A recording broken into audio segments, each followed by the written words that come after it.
Assalamualaikum warahmatullahi wabarakatuh. Apa kabarnya anak-anak semua? Semoga selalu dalam keadaan sehat ya. Hari ini untuk mata pelajaran administrasi umum, kita akan mempelajari tentang KD 3.6 yaitu tentang prosedur pencatatan dokumen.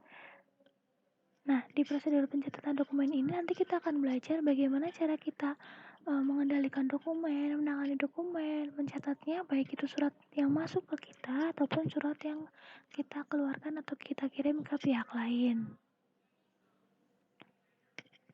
Nah, untuk pembelajaran hari ini nanti kita akan belajar tentang penanganan surat masuk, penanganan surat keluar, dan juga bagaimana sih cara penanganan surat masuk maupun surat keluar menggunakan sistem agenda. Nah, kita langsung saja masuk ke materinya. Jadi surat masuk itu apa sih? Jadi surat masuk adalah surat yang diterima oleh organisasi atau perusahaan yang berasal dari seseorang atau suatu organisasi. Nah, surat masuk itu semua jenis surat yang diterima dari instansi lain maupun perorangan, baik yang melalui pos, kemudian kurir, ekspedisi lain, dan sebagainya. Sedangkan menurut Peraturan Menteri Pendayagunaan Aparatur Negara dan Reformasi Birokrasi RI Nomor 80 Tahun 2012 tentang Pedoman Tata Naskah Dinas Instansi Pemerintah menyatakan bahwa surat masuk adalah semua surat dinas yang diterima. Jadi sebenarnya anak-anak pun sudah pernah mempraktekkan atau punya nih surat masuk. Contohnya, misal surat yang kalian terima dari pihak sekolah, kayak surat penerimaan rapot, surat untuk pemanggilan orang tua buat rapat komite, kemudian kalian terima surat undangan. Nah, itu juga termasuk surat masuk yang kalian terima dari pihak lain. Pihak lainnya siapa? Yaitu pihak sekolah dan teman-teman kalian. Oke, baik, setelah kita bahas tentang pengertian surat masuk itu apa, kita akan lanjut nih.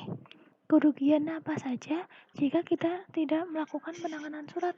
Misalnya nih, kita bekerja dalam suatu kantor, tapi kantor tersebut tidak ada petugas yang bertugas untuk menangani jalannya surat masuk dan surat keluar. Jadi surat itu diletakkan begitu saja, tidak dicatat, setelah dibaca ya sudah dibiarkan saja. Kira-kira apa yang terjadi? Jadi ada 3 kemungkinan ataupun kerugian jika tidak ada penanganan surat. Yang pertama, surat dan informasinya bisa hilang. Jelas bisa hilang karena apa? Karena kita tidak menyimpannya. Jadi misal kita terima surat penting nih dari perusahaan A. Kemudian setelah kita baca, kita letakkan begitu saja, hilang. Jadi kan kita tidak ada bukti sama sekali. Jadi sewaktu-waktu kita diperlukan lagi suratnya, kita tidak bisa mencarinya harus kemana, kemudian lihatnya di kemana lagi, karena memang kita tidak mengarsipkannya atau tidak menyimpannya. Kemudian yang kedua, kantor menjadi tidak rapi karena banyak tumpukan kertas yang tidak tertata. Jelas seperti yang saya sampaikan tadi, kalau suratnya berceceran di mana-mana, kantor juga terlihat tidak indah. Kemudian yang ketiga, surat sulit ditemukan jika dicari karena letaknya tidak disusun dengan teratur. Ada kaitannya dengan yang nomor 2 tadi. Nomor 2 karena kantor tidak tertata rapi, otomatis kita mencari apapun, tidak hanya surat, mencari hal-hal yang lain pun di kantor akan menjadi sulit karena tidak tertata dengan rapi. Misalnya nih,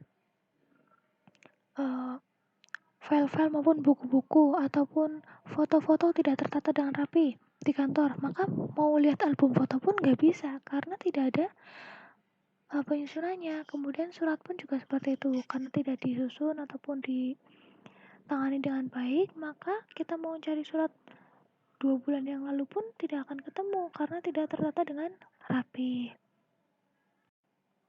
Kemudian kalau misal kita mau berniat nih melakukan penanganan surat, manfaatnya apa saja sih? Jadi ada 4 manfaat yang mungkin terjadi ketika kita melakukan penanganan surat. Yang pertama, surat akan tercatat dengan baik. Yang kedua, prosedur penanganan surat jelas. Tanggal berapa masuknya, kemudian yang menerima siapa, disimpan dalam kode apa, dan sebagainya. Yang ketiga, surat akan tersimpan baik sehingga mudah ditemukan. Yang terakhir, rahasia akan terjaga. Kenapa? Karena dari awal sudah kita kategorikan, misal nih ada surat masuk. Kemudian kita sortir, ini surat rahasia, surat biasa, atau surat penting. Kalau surat rahasia, kita langsung kasihkan ke orang yang dituju. otomatis rahasia yang ada di dalam surat tersebut juga terjamin, gak dibaca-baca sama orang. Kemudian, bagaimana sih langkah-langkah untuk melakukan penanganan surat masuk? Di sini ada beberapa langkah yang memungkinkan yang bisa kita lakukan untuk melakukan penanganan surat masuk. Ada penerimaan, penyortiran, pencatatan, pengagendaan surat, pengarahan, penyampaian sampai dengan penyimpanan. Penerimaan di sini adalah si si resepsionis ataupun satpam menerima surat yang kita terima dari pihak lain, baik itu dari kantor pos, dari ekspedisi lain. Kemudian setelah misal resepsionis terima suratnya kemudian disortir mana yang surat penting, biasa, dan rahasia. Kemudian setelah disortir, kita lakukan pencatatan di buku agenda maupun kartu kendali. Setelah itu, setelah dicatat, kita lakukan pengarahan. Pengarahan di sini adalah surat tersebut diserahkan ke pimpinan untuk dibuat disposisinya. Setelah dibuat disposisi oleh pimpinan, kemudian disampaikan ke orang yang dituju. Kalau sudah, baru kita lakukan penyimpanan sesuai dengan sistem kearsipan yang dipakai di perusahaan tersebut. Seperti yang kita bahas di awal, bahwa hari ini kita membahas tentang bagaimana penanganan surat masuk dan keluar dengan menggunakan buku agenda. Maka bagaimana penanganan surat masuk dengan buku agenda itu? Ada beberapa langkah di dalamnya. Yang pertama adalah penerimaan surat, yang kedua penyortiran surat. Kalau ini sama seperti penanganan surat masuk pada umumnya ya, diterima oleh resepsionis ataupun satpam, kemudian disortir mana yang surat biasa, penting, dan rahasia. Kemudian yang selanjutnya dalam buku agenda yang ada 3 macam. Nah, nanti tergantung perusahaannya. Perusahaan tersebut menggunakan buku agenda tunggal, buku agenda kembar, atau buku agenda berpasangan. Kalau yang ini adalah contoh dari buku agenda tunggal, di mana pencatatan surat masuk dan surat keluar dijadikan dalam satu tabel dan satu buku. Makanya di kolomnya ini ada tulisan M atau K. M atau K di sini adalah menandakan itu surat masuk atau surat keluar. Tanggalnya di sini adalah tanggal pengisian, kemudian nomor dan tanggal surat diisi di sini. Dari atau kepada itu adalah maksudnya itu tergantung surat masuk atau surat keluar. Kalau misalnya surat masuk berarti dari, kalau surat keluar berarti kepada. Perihalnya adalah perihal surat, keterangan diisi jika ada lampirannya. Kalau tidak ada berarti di strip. Kemudian macam buku agenda yang selanjutnya adalah buku agenda berpasangan dan buku agenda kembar. Buku agenda berpasangan itu adalah di mana satu buku itu untuk mengisi buku agenda masuk dan buku agenda keluar. Cuma bedanya kalau tadi di buku tunggal dijadikan satu, kalau di buku berpasangan kan buku ada dua muka ya, kanan dan kiri. Nah, nanti di buku agenda berpasangan ini agenda masuk dan agenda keluar dipisah. Misalnya yang kiri untuk agenda masuk, yang kanan untuk agenda keluar, dan sebagainya, atau sebaliknya. Sedangkan agenda kembar adalah untuk pencatatan surat masuk dan surat keluar ada bukunya masing-masing. Jadi ada buku agenda keluar dan buku agenda masuk. Ini adalah contoh untuk kolom mencatat surat masuk, di mana ada nomor agendanya, tanggal penerimaan surat, terima dari adalah surat dari siapa, kemudian nomor tanggal surat, perihal lampiran diteruskan kepada itu adalah surat yang kita terima tersebut cocok untuk diteruskan kepada siapa yang berkepentingan nih. Kalau sudah diberi kode arsip sesuai dengan sistem yang digunakan. Kalau ini adalah contoh untuk mencatat buku agenda surat keluar di mana ada nomor agenda, nomor suratnya berapa, tanggal suratnya berapa, kepada siapa kita mengirimkan surat, perihal, lampiran, dan kode arsip sama seperti tadi. Setelah dicatat ke buku agenda, langkah selanjutnya adalah pengarahan surat. Pengarahan surat ini adalah seperti yang tadi saya sampaikan bahwa surat itu diserahkan kepada pimpinan untuk diberikan pengarahan dengan cara melampirkan lembar disposisi, nanti diisi oleh pimpinan. Indeksnya sesuai dengan indeks perusahaannya apa, perusahaan yang kita terima suratnya, kemudian surat tersebut surat rahasia, penting atau biasa, kode suratnya apa, tanggal penyelesaiannya tanggal berapa nih, kemudian tanggal suratnya sama nomor suratnya berapa, asalnya dari perusahaan apa, isi ringkasnya apa, kita tuliskan di sini. Kemudian instruksi adalah pimpinan mau menginstruksikan apa nih, misal tolong ditindaklanjuti atau apa dan sebagainya, diteruskan kepada siapa yang berhak atau yang berkepentingan. Kalau sudah, ini diisi untuk dikembalikan kepada arsiparis biar disimpan juga disposisinya. Kalau sudah disposisi selesai diisi oleh pimpinan, maka langkah yang selanjutnya adalah surat ini dilakukan secara intern. Makanya ketika kita melakukan penyampaian surat, dilampiri dengan buku ekspedisi intern. Ini adalah contoh buku ekspedisi intern di mana kolom-kolomnya adalah nomor, tanggal dan nomor surat itu berasal, perihal surat dari siapa, penerimanya siapa, tanggal dan tanda tangan. Kalau misal di disposisi diteruskan ke bagian gudang, kepala gudang, berarti di sini tulis kepala gudang, terima tanggal berapa sama tanda tangannya. Jadi setiap ada surat untuk penyampaian surat, maka perlu dilampirkan buku ekspedisi. Buku ekspedisi intern adalah buku untuk bukti penyampaian surat secara intern atau dalam perusahaan. Kalau luar perusahaan menggunakan buku ekspedisi ekstern. Kemudian yang keenam adalah penyimpanan surat. Jadi setelah penyampaian surat selesai, yang terakhir adalah penyimpanan surat menggunakan sistem yang berlaku di perusahaan tersebut. Jadi begitu anak-anak untuk surat masuk serta proses penanganan surat masuk dengan sistem agenda. Kemudian materi yang satu lagi adalah tentang surat keluar. Jadi surat keluar itu apa sih? Surat keluar adalah surat-surat yang dikirimkan sebagai jawaban atau tanggapan atas isi surat masuk yang diterima dari organisasi, lembaga atau kantor lain. Pengurusan surat-surat keluar, baik surat tindak lanjut dari surat masuk maupun surat keluar yang bersifat intern, pada umumnya menempuh prosedur yang sama dengan surat masuk, yaitu mulai dari pembuatan konsep, pengetikan, sampai pada akhirnya ke penyimpanan surat. Jadi surat keluar itu bisa terjadi, ada beberapa hal atau 3 hal yang menyebabkan surat keluar itu kita buat.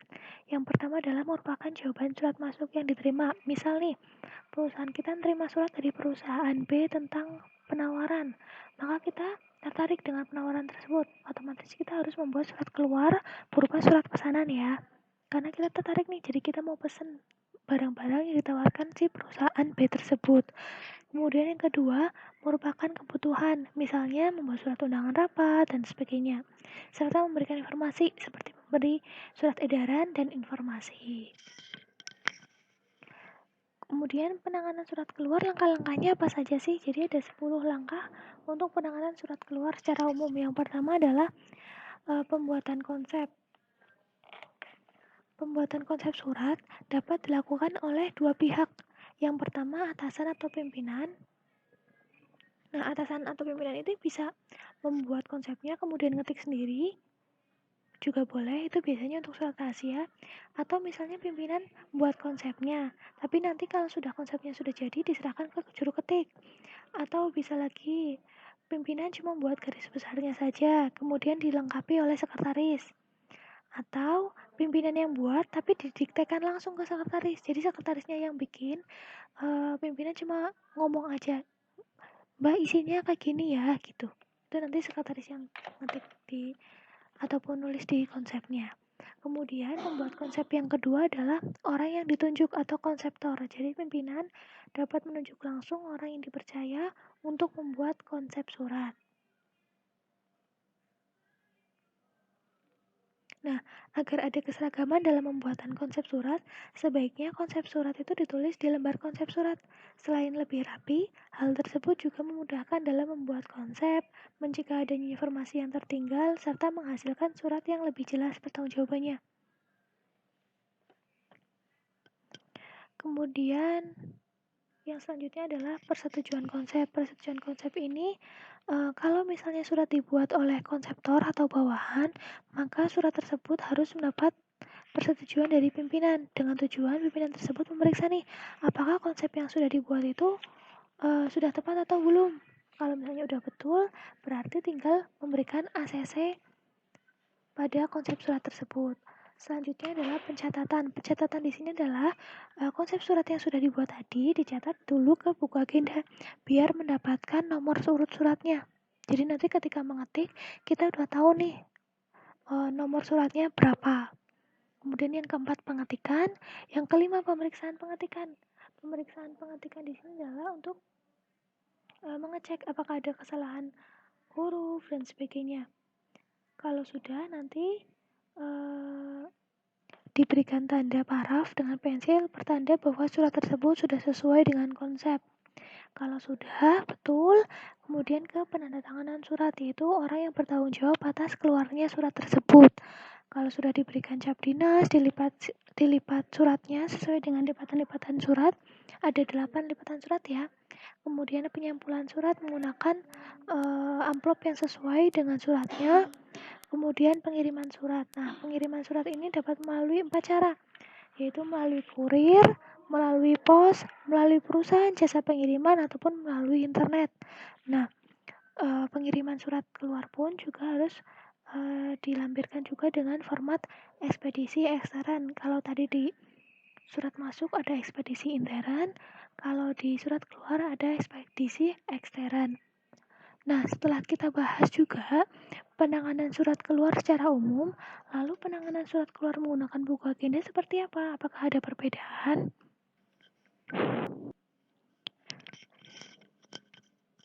Nah, untuk langkah selanjutnya adalah persetujuan konsep, pencatatan surat, pengetikan konsep, pemeriksaan, penandatanganan, pemberian cap, melipat, serta penyampulan surat.